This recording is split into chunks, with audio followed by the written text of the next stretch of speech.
মঙ্গলবার গভীর রাত থেকে কালবৈশাখীর দাপটের সাথে বজ্রবিদ্যুৎ সহ বৃষ্টি হয় জলপাইগুড়ি সহ কয়েকটি জেলায়। তবে ভারী বৃষ্টির কারণে জল জমে যায় দিনবাজারের মাছ বাজার সহ খোলা অঞ্চলে থাকা সবজি বাজার বসার জায়গায়। হাওয়ার দাপটে জলপাইগুড়ি শহরের ক্লাব রোডে ও পুলিশ লাইন এলাকায় দু একটি সাধারণ গাছ ভেঙে পড়ে বলে জানা গেছে। তবে যথেষ্ট ভারী বৃষ্টিপাত হয়েছে জলপাইগুড়িতে। যদিও আবহাওয়া দপ্তরের আগাম পূর্বাভাস ছিল উত্তরবঙ্গের কয়েকটি জেলায় ভারী বৃষ্টিপাত হবে, আর সেই পূর্বাভাস দারুণভাবে মিলে গেল। তবে শুধু যে ভারী বৃষ্টিপাত হয়েছে তাই নয়, সেই সঙ্গে ছিল বজ্রবিদ্যুৎ সহ দমকা ঝোড়ো হাওয়া। এদিকে এমন আবহাওয়া রাতের দিকে হওয়ায় স্বস্তি পেয়েছে মানুষ, কারণ দিনের দিকে তো দারুণ গরম আবহাওয়া থাকায় হাঁসফাঁস অবস্থা ছিল, কিন্তু রাতের দিকে মেঘ করে আসায় গরম ও অস্বস্তিকর পরিবেশ ধীরে ধীরে ঠান্ডা হতে থাকে। তার কারণ ডুয়ার্স জুড়ে ওই সময় জোর বৃষ্টি শুরু হয়েছে। এরপর রাত 1টার পর থেকে আকাশ দারুণভাবে ভারী মেঘে ঢেকে যায়। প্রথম দিকে হাওয়ার দাপট লক্ষ্য করা যায়, এমনটা বেশ কিছুক্ষণ ধরে চলে। তার সাথে হালকা বৃষ্টিও পড়ছিল, কিন্তু রাত 2টোর পর ভালোই বৃষ্টি নেমে যায়। সে সময় মেঘের জোরালো গর্জন যেন চারদিককে কাঁপিয়ে তুলছিল। অনেক এলাকায় ওই সময় বিদ্যুৎ সংযোগ বিচ্ছিন্ন হয়ে যায়। একটা জিনিস সে সময়ে সবাইকে খুশি করেছে, সেটা হলো ভারী বৃষ্টির জন্য গরমের ভাব উধাও হওয়া। সকলে যেন স্বস্তিতে ঘুমোতে পেরেছেন। বুধবার খুব ভোরে যেমন ভারী মেঘের আনাগোনা ছিল জলপাইগুড়ির আকাশে, তেমনি ছিল হালকা বৃষ্টির পরিবেশ।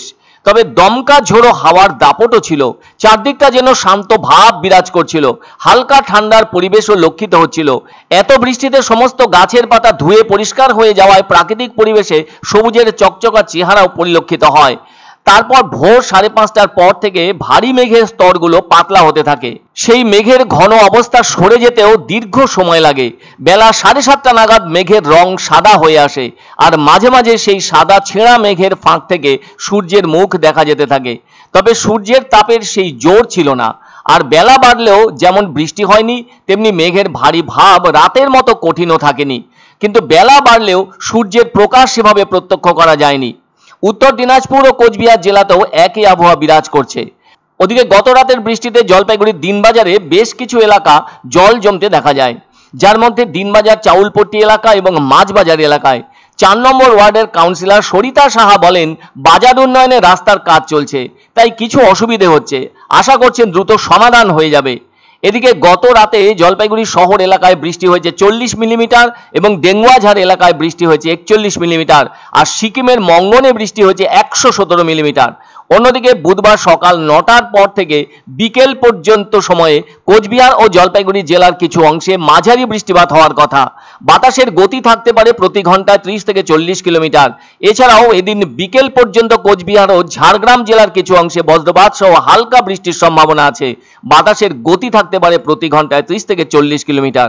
সবাই বললো, এবং আমাদের যে কাউন্সিলর তাকে বলা হয়েছিল, উনিও এসে দেখে গেছে, উনিও বলছে হবে 2 দিন পরে হবে।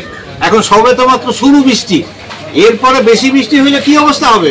এটা আমাদের সবার ভেতরে জল ঢুকে যাবে, প্রত্যেকটা দোকানে জল ঢুকে যাবে।